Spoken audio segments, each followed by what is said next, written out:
大家好，这里是非创新、非时事、非要跟你说到的非要播报，我是辛博，我是豆豆，好久没有录综艺节目啦！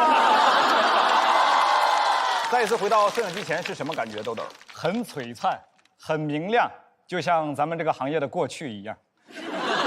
哦，那现在有什么具体的变化吗？哎，上次我录节目的时候，我旁边的可是庞博，这一次呢，也是博。旧博不去，新博不来。嘿嘿。近日，职场发小的概念突然引发讨论，说的是那些初入职场时结识的第一批同事，大家共同经历职场菜鸟期，关系纯粹不设防，被网友们称为“职场白月光”。我的职场白月光就是王冕，当时呢他还不是大王，我们都叫他小王。那现在呢？现在叫他冕哥，冕总。那他叫你什么呀？他叫我免礼。他混得太好了，我嫉妒他。我最近在巡演自己的专场，算你厉害。我想邀请王冕来看，你知道他是怎么回复我的吗？请看大屏幕。冕子哥，国庆节1、2、3，有工作吗？有空来看我专场吗？我国庆节要录节目，连录5天，遥祝专场顺利，大卖。忙，哎呀，忙啊！我怎么感觉他就是在显摆自己有综艺录啊？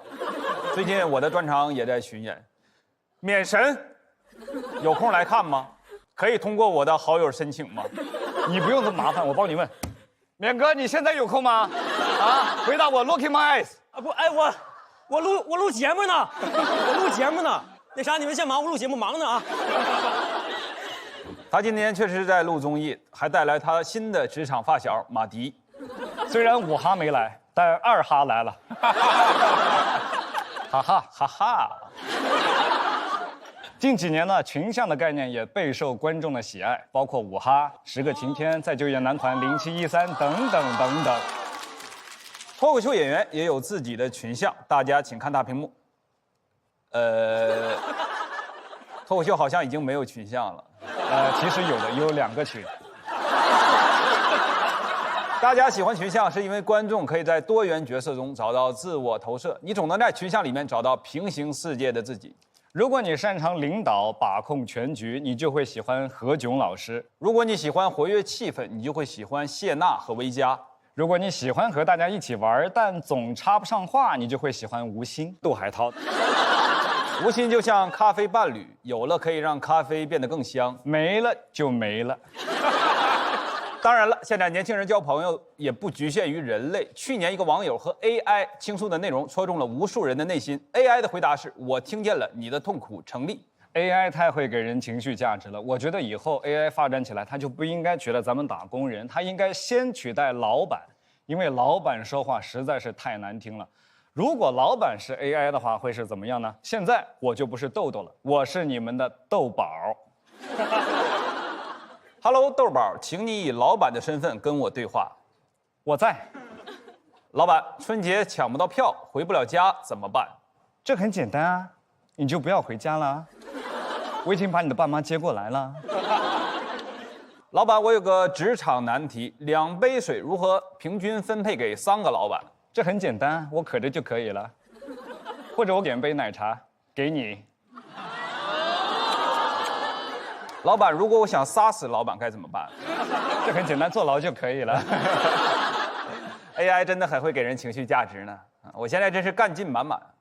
除了 AI 呢，也会有人拿物品当朋友。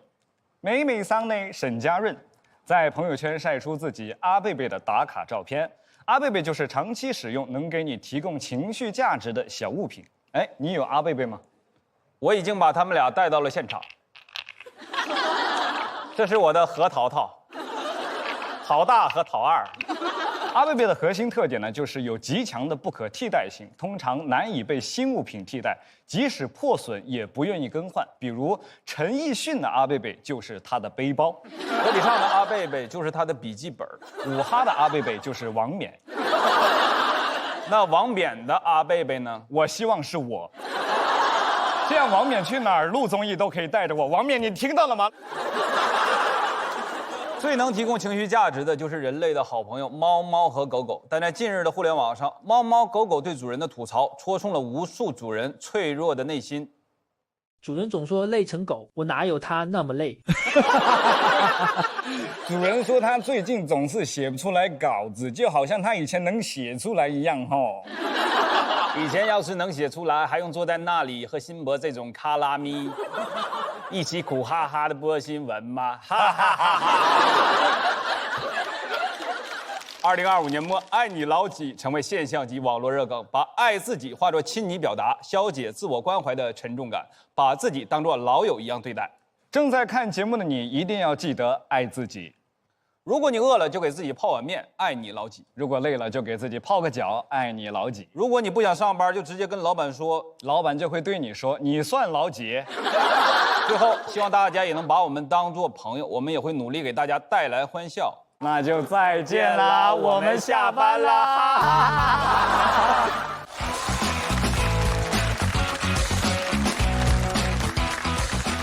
大家好，我是唐湘玉。哇，特别开心，今天来到稀有秀见到大家。节目组其实前几期就邀请过我，但让我讲讲比赛后今年的生活，我没写出来。今年资源一般啊。没去走红毯，尖叫之夜也没叫我，春晚更是没通知，然后稀有秀叫我，我就赶紧来了，总比没有强吧。现在对外我都说我是为了稀有秀推掉的春晚，但家里还以为我还是混得风生水起呢，啥事都让我给长长脸。之前有一个亲戚受伤了啊，要来上海的医院看，说挂不上号，家里给我打电话说人家被撞了，你可不能不管呀。那不知道的还以为是我撞的，我怎么管？说让我跟那个最好的九院说一声，给他加一个专家号。我没好意思说，我只在九院做过医美，最多给他加一个超声炮。先别管腿好没好，脸肯定长了哈。然后人来那天呢，我不在上海，没法去接，我爸不乐意了，说你就没个朋友？我说有，南瓜送完这一单就过去。虽然哪儿没去，我也没歇着啊，我还在坚持学跳舞。那网友的评论也越来越离谱，以前说我跳舞有口音，现在说我跳舞有嚼劲，很扎实，像山东大馒头。我说我怎么一跳就头晕呢？原来是晕碳了呀。我已经坚持了1年了，进展也是相当明显，舞蹈老师已经有山东口音了。我不怕嘲笑，有梦想谁都了不起。我觉得海涛老师就很了不起。我看过他在《披荆斩棘的哥哥》跳舞，太震撼了。没看过的建议都去看一下。4分钟后你们会回来骂我的。开玩笑，没有人能坚持看4分钟。真的很卖力的，那表情甚至可以说是狰狞，就感觉不像披荆斩棘，像谁拿着荆棘在抽他。还是边跳边唱，唱的还是我们嘉尔的歌。我和嘉尔这个关系我都没听出来。当然了，我和王嘉尔没有任何关系，就像这个唱跳也跟他没有任何关系。我怀疑节目组当时听到都觉得多余买版权，这不原创吗？马迪老师啊也上过 P 哥，人家就不咋跳舞，因为爷们儿要脸。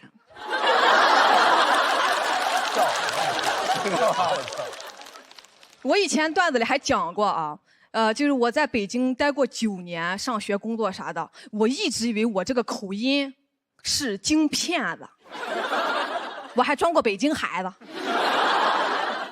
现在装不了了，我很难30多岁还自称孩子，我也要脸。每个人的丢脸方式不一样啊。那马迪老师演出的时候说错过地名。要破防了啊！巨好笑。把那个哈尔滨说成石家庄，把呼和浩特说成呼伦贝尔。我觉得是有原因的，是情有可原的。你看，你在南方的艳阳里大雪纷飞，我在北方的寒夜里四季如春，他连南北方都能搞错，四季都能错乱，记错地名可太正常了。马迪老师，你知道这是哪吗？这是我的食指。一个小的幽默啊。我报了舞蹈课之后啊，那个欣姐很关心我的学习进度，就是还发微信关心过我。对，我们俩是朋友，能听出来吗？对吧？谁还没有点娱乐圈人脉呢？但我从来没有跟欣姐说过，我想上浪姐啥了，因为欣姐人太好了，她一旦知道她的朋友有这个梦想，肯定立刻帮我想办法。我不想给她这个压力。欣姐这一段你就当没听到啊，你听到了吗？那舞蹈确实弱一些，我也承认啊，我当 vocal 也行啊，vocal， 唱歌担当的意思啊。我今年呢发行了自己的个人单曲《数星星的晚上》，至今也没有等到演唱的机会。我第一次，你先把段子讲完，咱又不是音乐脱口秀。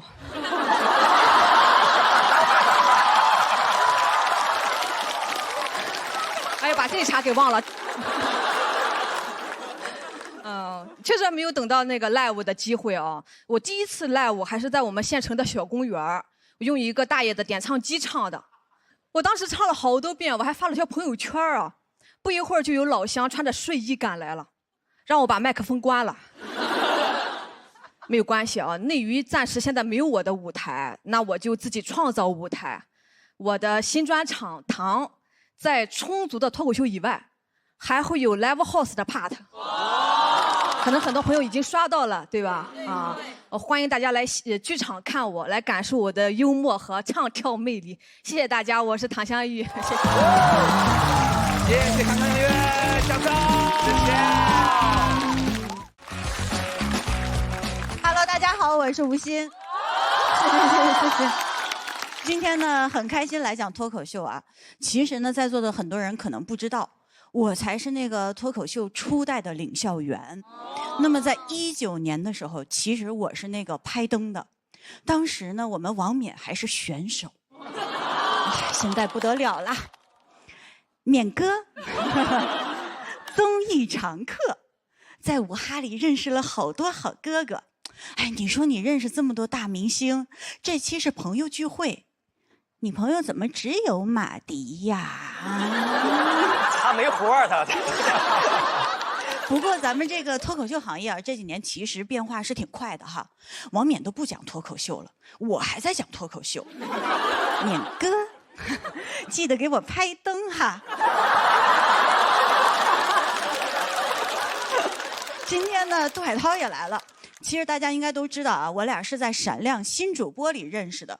当时呢，他才高3，一直呢在我旁边小声的这个背单词，然后我就走过去一看，背的是 A B C D。哎呦，我心想，我说这水平也太一般了吧。结果公布成绩，人家是冠军，我是亚军。这么多年过去了，你看他拿冠军能怎么样呢？他还不是在5个人里边当小弟。哎呦，这里边没有说王冕的意思啊。不过呢，咱们海涛现在这个文化水平也上来了，人家呢没事写诗，还有一个笔名叫杜树。我可以跟大家分享一段他给咱们亲爱的何老师写的一段诗，内容是这样的：从我懂事以来，这条河就陪着我一起长大。这条小河滋养了田地，也哺育了我。哇，咱们细琢磨一下，这诗写的真好。他是小河，你是海涛。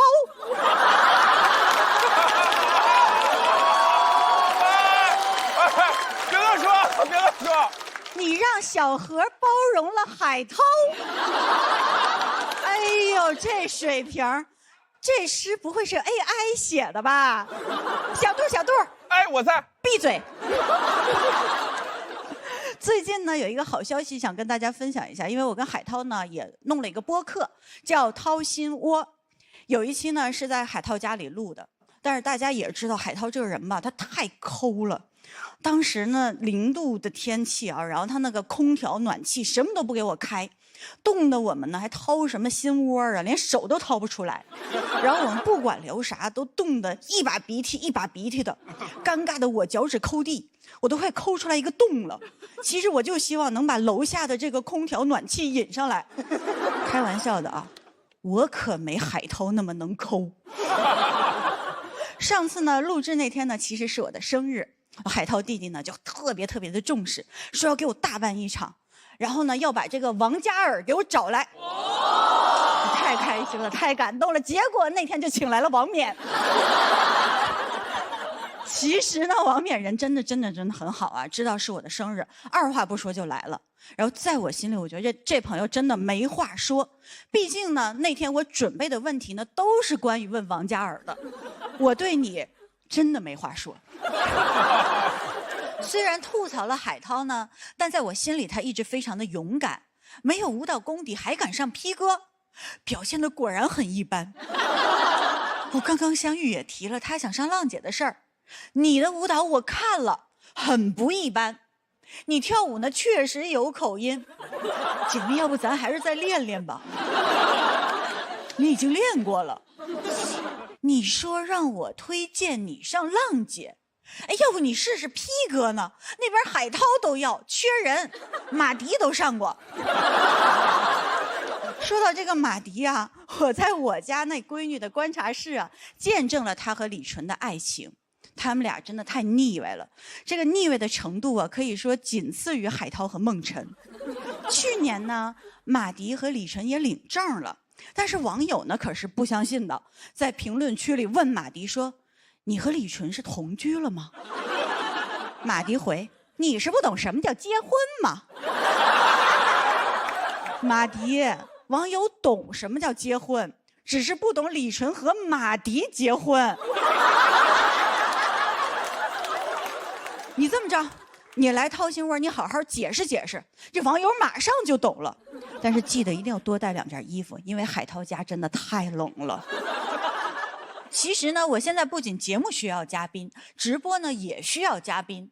但是呢，我这个人说实话，朋友确实不多。上次直播呢，我就只敢喊嘉哥，因为直播间嘛，能来的真的都是家人。那天嘉哥就非常主动地问我说：“我真的不用介绍产品吗？”我说：“对，你就站在这儿就行，你不用多说话，你就找找当年我和海涛的那种感觉。”我这个人呢，虽然说朋友不多啊，但是呢，我的朋友我自认为都是可以成为一辈子的好朋友。那么今天我来呢，其实是也想多社交。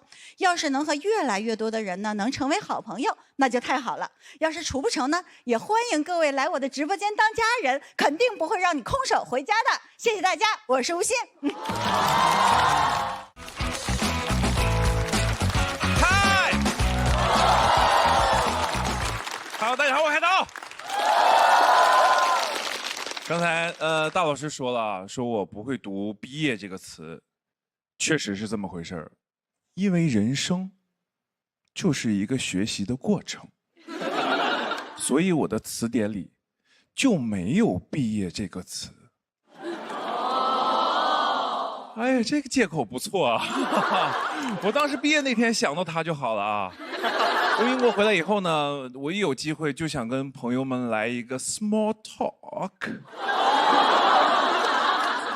有人问我英语学的怎么样啊，我就会用纯正的英伦腔，轻轻地凑到他的耳边，跟他说一声 so so。他说 so 了呀，全是你吃喝玩乐。网上老说，就是我这种啊，咱们这种啊，就是英国留子是1年英水硕，1生英伦情 ，That's no true。我去了21天 ，21 days， 都懂啊，都明白啊，已经有1生英伦情了啊。一会儿有空的别走，晚上一起喝个下午茶。接下来聊聊我老欣姐啊。我跟欣姐的友谊呢，刚才也说了，开始于闪亮新主播。那次比赛呢，欣姐在15万人中脱颖而出，获得了闪亮新主播全国亚军的傲人成绩。至于我就没什么好说了，我就是一个平平凡凡的全国总冠军。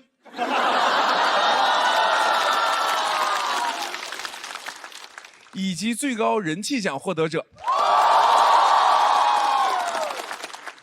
冠军的英文是 champion， 那亚军呢？无心。我们其实那会儿录完了之后啊，就是整个比赛结束了，真的觉得自己行了，前途一片光明。但是谁知道后来我跟欣姐录节目的时候，真是说不上几句话。当时一收工呢，我们俩就互相鼓励，然后欣姐就说：“今天我说了5句，海涛你呢？”我说：“我说了7句，真棒！”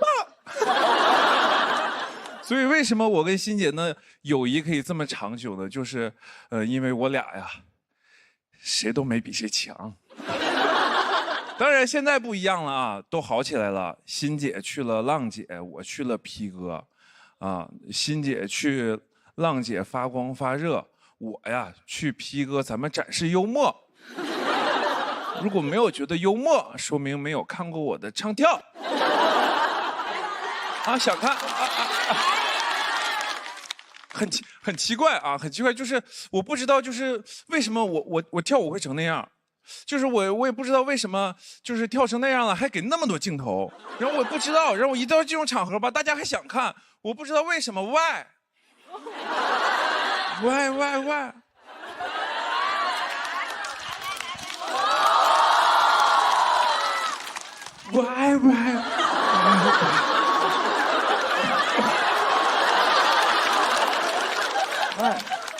这舞真好用啊，2年了啊！我未来3年，我估计我也得全靠这首歌。行，先到这儿了啊。那个，我怕你们后面的表演就是没有这段好笑，先收一收啊。刚才欣姐说了直播，欣姐直播确实是挺厉害，真的是非常厉害。那现在也是平台4大带货主播之一。我这个人呢，什么都想跟欣姐比，面对差距，我必须迎头赶上。我当场就订了一台极狐全新阿尔法 S5 0-100加速3.7秒，神禽增程超长续航，不仅速度快，还特能跑。无论欣姐甩我有多远，我都能迎头赶上，除非欣姐也开极狐。今天来主要有个目的啊，就是给我跟欣姐的这个小博客那个掏心窝宣传。然后每期呢，就是有各行各业的朋友，咱们过来聊聊天儿，分享生活啊。这个做这个播客呀，确实挺困难的。一开始啊，真是跟欣姐说想请王嘉尔，我点开了人家微信，然后看着人家那个朋友圈，因为我看看人家给我拉黑，咱是朋友，我看上面就是啥样啊，这近况怎么样？个人简介是：请别发信息给我，谢谢。啊，他说谢谢，那我就别客气了，我就发了，确实没回。我请不来王嘉尔，没事儿，我也请了一个级别差不多的音乐人，于是我就给王冕发了信息，秒回。他说他没空。29才有空，29就29。他没想到我们这个节目啊，档期这么灵活，你什么时候有空，咱们什么时候录。那天是欣姐生日，本来欣姐就说那不录了，因为过生日嘛。然后我就赶紧劝欣姐，我说你知道王冕有多火吗？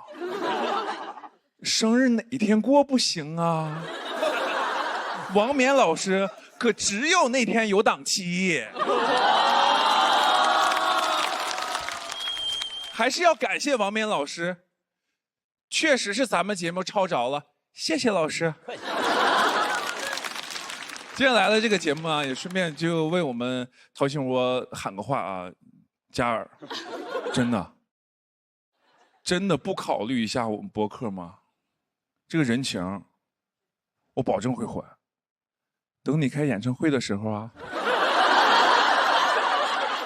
记得给我发个消息，我给你伴舞。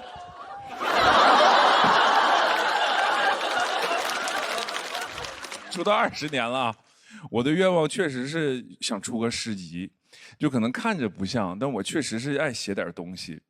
刚才欣姐不说没有什么写她的什么的，今日高朋满座，于是我诗兴大发，吟诗一首，送给在场某位一直陪伴我的伙伴。完了完了完了，大事不妙。每一次主持，当我彷徨、迷茫、无助，第一反应就是望向你。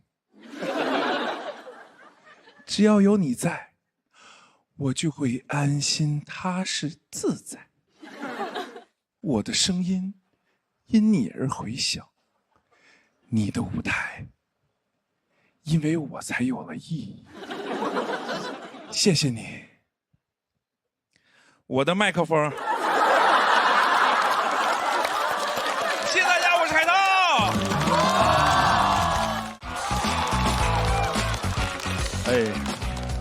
大家好，我叫辛博。这一期主题叫最佳损友，可以说是跟我一点关系都没有。最佳我谈不上是吧？决赛我第8。那损友首先得是友吧是吧？我来一看，这边全是明星，就堂姐是小明星，半素人。我跟这帮人关系就是网友。对，那我的任务就清楚了，最佳损友留给我的就是损，那咱就挨个损啊。迪哥得罪了，迪哥就一个代表作，南山南。属于那种一首歌吃一辈子的类型，被称为民谣杨臣刚。很多年轻的朋友都不知道杨臣刚是谁了，啊，我爱你爱着你，南山南北秋悲是吧？是不一样，只看这个歌名，你会以为歌唱的是深圳的某个地铁站，哈呀赞，南山南。民谣它就流行报地名啊。不报地名不流行。南山南，成都去大理，你清澈又神秘，在贝加尔湖畔啊！我原来设计是大家一起说的啊，很尴尬，我知道。南山南，成都去大理，你清澈又神秘，在贝加尔湖畔。你看我们现场这气氛。迪哥是独立音乐人啊，独立音乐人朋友们真的很难的，得非常非常不挣钱，才能叫独立音乐人啊。经济越不独立，音乐越独立啊。挣的再少点，那就是摇滚音乐人，一份钱还得乐队分。现在行了，挣钱了，买房了，现在应该叫前独立音乐人，有钱了就不独立了。南山南太远。北海北太偏，现在能入他眼的就只有内环内、人上人，均价88000。大家同为创作者，其实很重要一点就是不为自己早期的作品感到羞耻啊。很显然，迪哥羞耻了，很羞耻，否则他不会说爷们要脸3天就会写出来。南山南确实简单，翻来覆去就4个和弦，全按套路出牌。怪不得王冕天天跟你玩呢。王冕的歌就仨和弦，王冕的音乐就是马迪的青春版。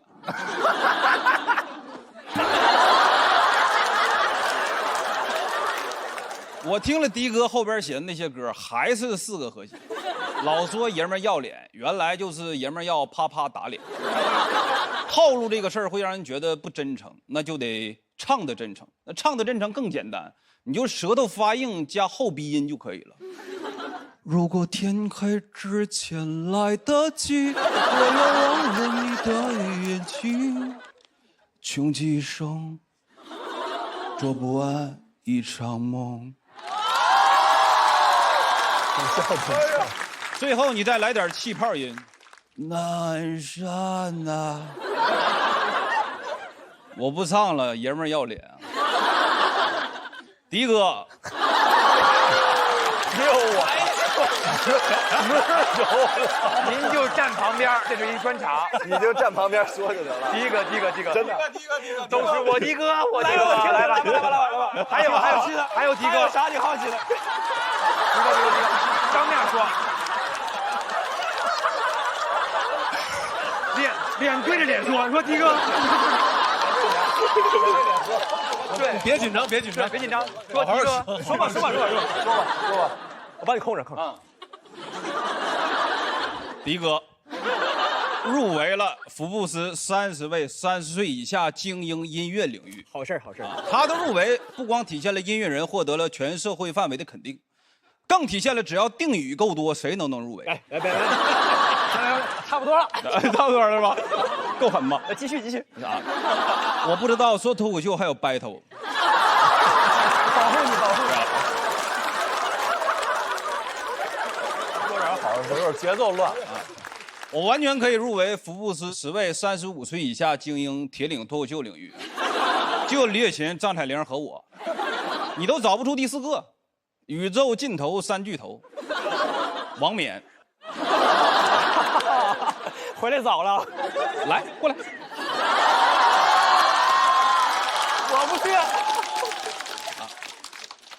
王冕啊，靠唱歌拿的脱口秀大王，脱口秀里演员里边他的歌唱的最好，歌手里边他几乎最矮。所以想拿大王最重要的是什么？是跨界。你看堂姐，我觉得明年她能夺冠，我看她一直练舞蹈，对吧？啊，专场也唱跳。我期待他今年的秧歌脱口秀。我这段就说完了，谢谢。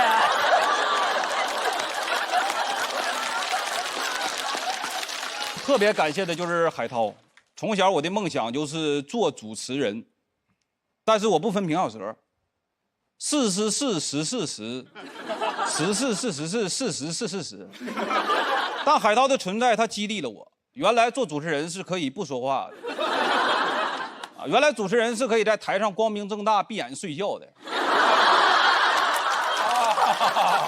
还是得感谢他们的家族，给我们这代人带来了太多的快乐。我恨我自己啊，语言之匮乏，不能表达我情感之万一啊。我要是能写歌就好了，对吧？歌曲能表达人类内心的情感。迪哥，要不你帮我写吧？我给你3天。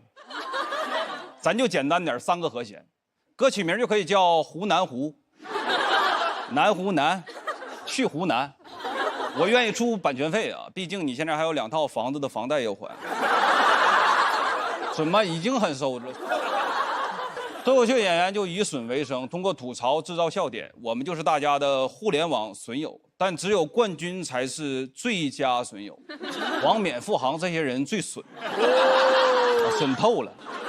但我也想做大家的最佳损友，谢谢大家，我是辛博。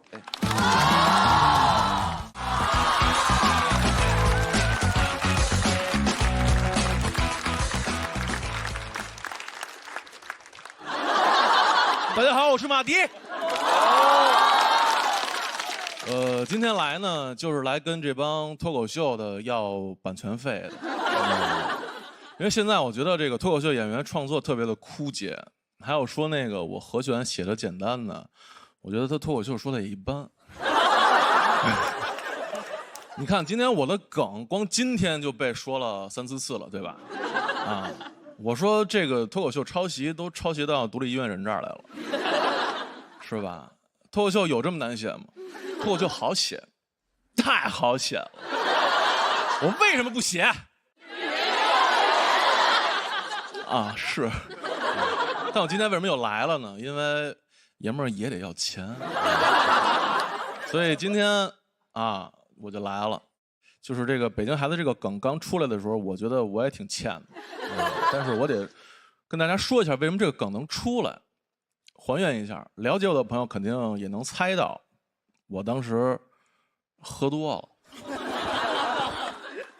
人家给备的茅台免费。必须哭一顿喝。但你知道喝的时候有多开心，你醒的时候就有多尴尬。我当时非常想找一地缝钻进去，但是转念一想不行，钻地缝不太好。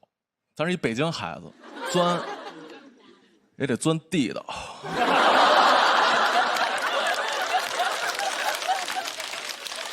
我时常劝诫自己啊，要少喝点酒，但后来发现，想戒酒第一件事其实要把朋友都删了，因为任何菜都没有朋友下酒，甚至有种朋友人不在身边，但是他视频也得跟你喝点。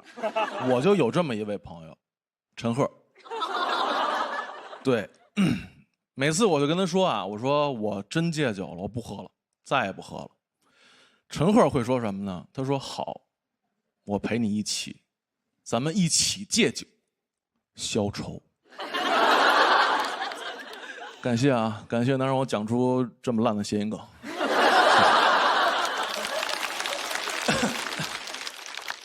说回来，现在陈赫晚上打电话，我根本就不接了。开始接是因为出于礼貌嘛，直到我发现王冕，他真是从来不接。第二天一问就说自己睡着了。我说要不怪不得他个儿矮呢，这心眼太多给坠的。脱口秀 Dr. Dre。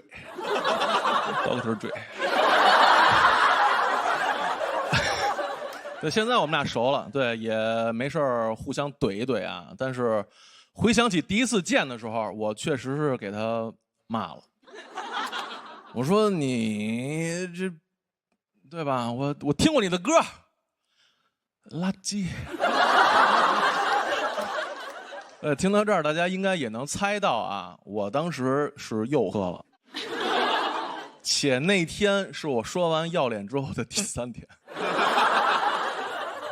骂完我就推门走了，然后感觉没发挥太好，我又敲门回去骂了一遍。你看我非常有礼貌，我知道敲门。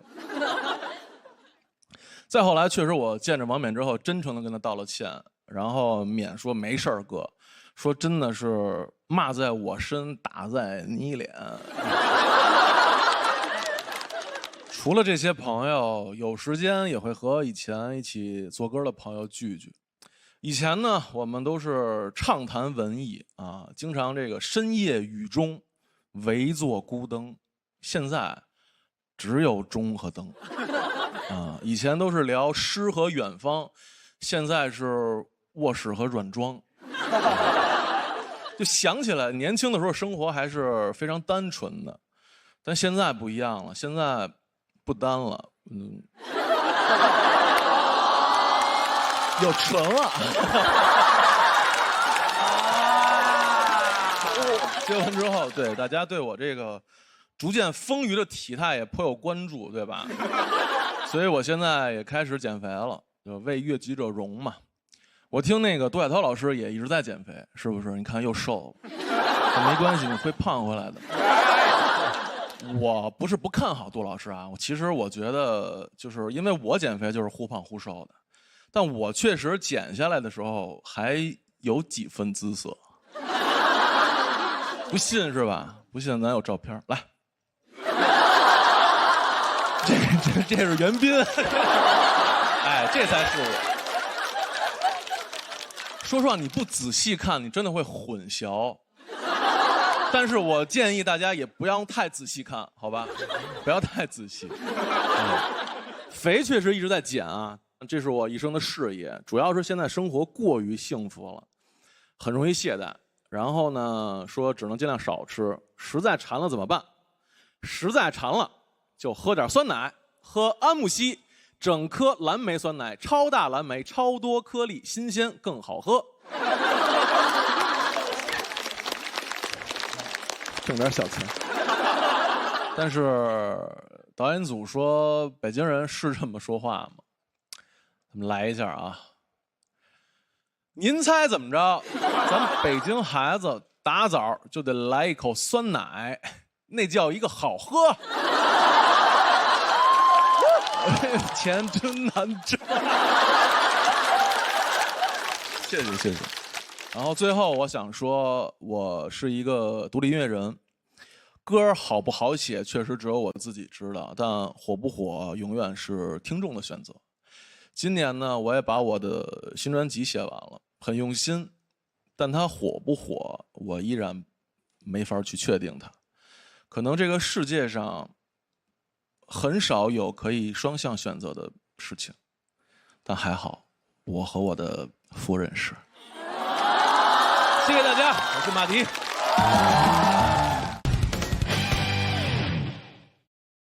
这个常规节目呀，这时候就要玩这个默契大对决了。但是我们不是常规节目，对不对？我们要玩的是良心的对决。没错，今天的节目呢叫最佳辩手，简单说就是手套翻面。规则很简单啊，就是好友2个人呢为一组，互相的形容对方。不过需要我们随机指定说正话还是反话。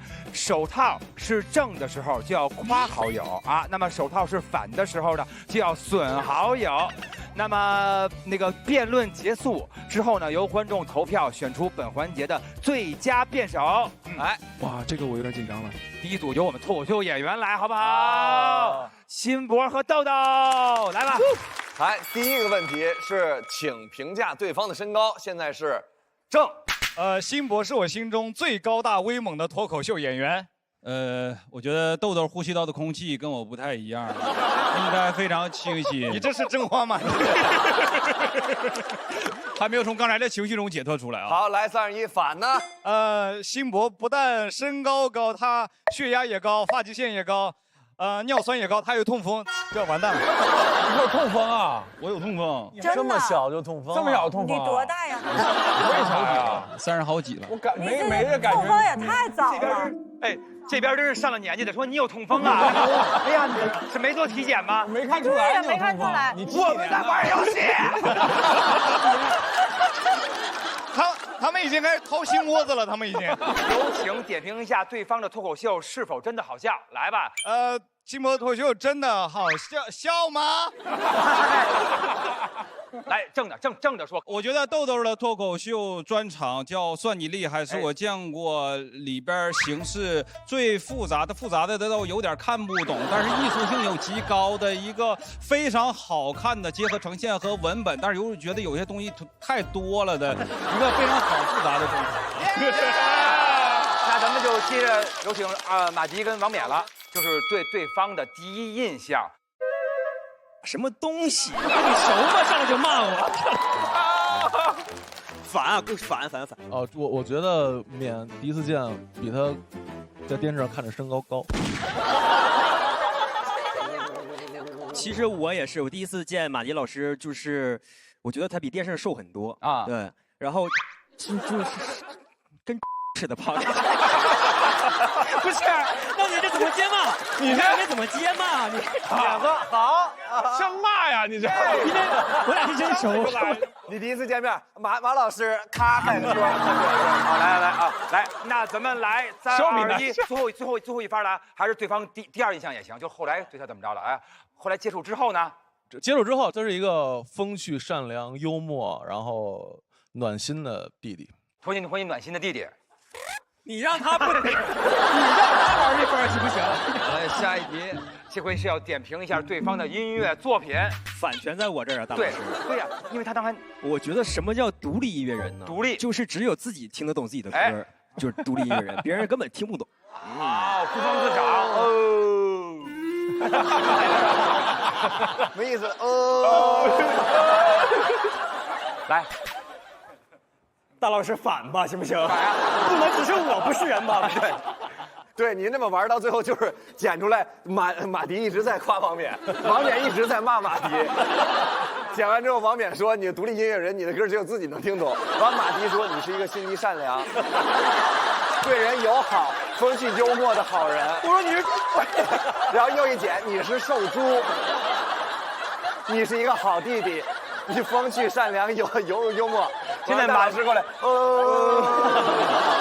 真的别难为剪辑了，大老师。马迪老师是心在唐僧，哇，了不起！来，正，还是正啊，还是正啊，烦，这是晕了，来。但第二印象是吧？说他音乐作品，他有音乐作品吗？哎，你看看，哎，这主持人，那他现在是反还是正啊？现在你想要咋样就。我觉得马迪老师非常有才华，真的，他不只是你什么东西，那歌有更。我不玩了，你别拿我撒气。到你们喽，来了。我的天哪！哎，第一题，请评价一下对方的穿搭。对方的穿搭必须得这么说了。哎，啊，对，这必须得啊。我觉得欣姐的这个穿搭真的是很美。我记得我们逛街的时候，然后我有一次就是在沈阳，然后一个商场，我一晃过去了，然后我就看见一个那个模特啊，然后就是长得就很好看。我说欣姐这好像你啊，然后一看是赫本。赫本哦，我说欣姐还真是像，你看看，对，欣姐真的是东北赫本，然后她就东北赫本。我要夸这么长时间的，没人让你来吧。啊，这么我也没想到怎么夸他。我说那么老半天，我都真是掏心掏肺的。没有，海涛从小那个所有品牌的时尚单品，海涛总是第一时间把它买回来，并把它穿在身上。哇塞！所以其实他真的是一个很潮的人，但是品牌都很不高兴。Yes， 就是反是吧？然后咱们说完穿搭之后呢，咱们要说一下对方的才华。哎，才华就是说业务水平。好，涛哥来喽。才华啊，你有啥才华？你是亚军。市场会告诉你冠亚军不重要。哎呀！欣姐的才华在节目中呢，就是她打不着点儿上。但是我觉得挺好，因为毕竟我们共同成长起来的。我看到他的进步，我就难受。哎呦，把心里话说出来了。我看到他进步，我就觉得值得，因为欣姐就像一盏明灯一样，然后在我面前就是关了，关了，他又打开了，打开的时候我就知道我该它关又灭了，它一直闪烁啊，它就像闪耀的灯球。关了，你去那边待会儿呢好，谢谢。好嘞，感谢各位啦，谢谢各位，谢谢各位村友啊，谢谢。是的，那个现在又到了咱们今夜喜友秀的最后了啊！大家看我背上了吉他啊，就是想呢弹琴跟各位聊聊天，好不好？哦，你们俩一块儿来的呀？这位男生和这个女生，哇，那这位女生。你长得好看又清秀，旁边这位怎么这么丑？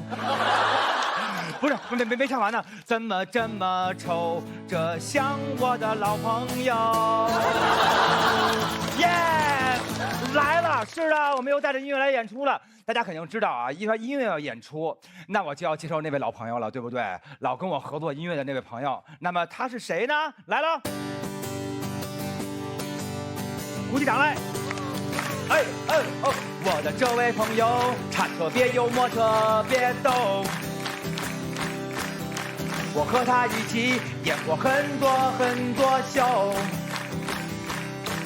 他的身高和我差一头，他就是我的好朋友刘宇宁。你以为唱你呢？哎呦，我差一头的多了，他比我差一头，刘宇宁比我差一头。不是，别生气，别生气啊！因为我们演过好多歌，我是认真的给你来了哦，王冕啊，你好，我是认真的给你准备了一段，不是说咱俩每人准备一段吗？啊，你这样我就有点难过了，真的。而且我唱完之后显得你非常不是人。哦，就像你刚才那样吗？真的，我是很用心的。是吗？那我听听什么样啊？你有张能说会道的嘴，真夸我呀！你的歌儿红遍大江南北，那确实。我们每次见面总是互相对，但我还是很爱你，马迪。耶！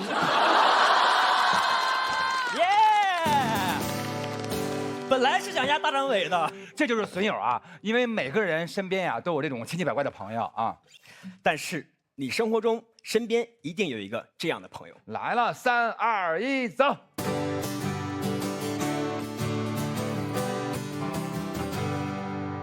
你肯定有个这样的朋友，总是把你打火机顺走。你肯定有个这样的朋友，穿衣服就爱露出名牌大 logo。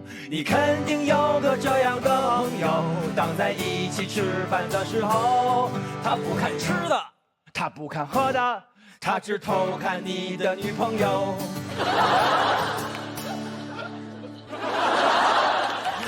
你肯定有个这样的朋友，说再复合他就是狗。你肯定有个这样的朋友，得了关节炎无法用食指比划数字9。你肯定有个这样的朋友，你喜欢他，但他只想跟你做朋友。你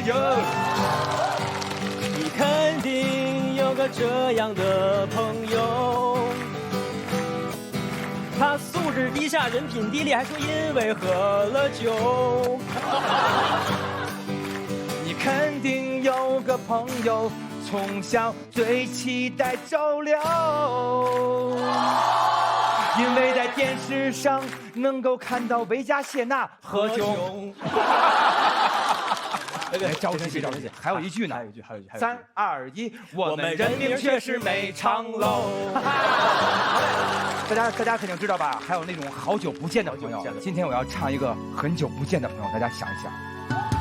我有位朋友，好久不见，一直很想念。他带着他的对象来做客，刚到我家门前。他先冲过来，给我一个深深的拥抱，然后趴在我的耳边说：“一会儿我对象问你的话，你就说昨晚咱俩在一块儿，求你了，爸爸，求你了，爸爸。”这都是什么烂朋友啊！这种朋友就应该拉黑，就应该拉黑。像你们这俩朋友，我才要拉黑。原来是猴哥啊！你真了不得！怎么样，猴哥？嚯！像这种惹我生气的朋友，就该通通拉黑。是的，但是有些朋友们啊，拉黑别人不好意思，怎么办呀，猴哥？要知道那些朋友是在克你，所以现在我就用朋克的方式来教你，一起拉黑他！啦啦哆啦啦哆啦哆啦嘿，哆啦哆啦哆啦哆啦哆啦嘿，哆啦啦哆啦啦哆啦哆啦嘿，让我生气哆啦嘿，一张口就来借钱的，哆啦嘿，P 合照只 P 自己的，我哆啦嘿，我追剧他给我剧透的，我哆啦嘿，跟我们一起来，背地里传我八卦的。我哆啦嘿，打排位还练英雄的，我哆啦嘿，一出差就让我帮他遛狗的，我哆啦嘿，马蒂该你了，上厕所不冲水的，哎，我哆啦嘿，不让我把诗念完的，我哆啦嘿，不开空调暖气的，我哆啦嘿，朋友们一起拉黑他们，哆啦。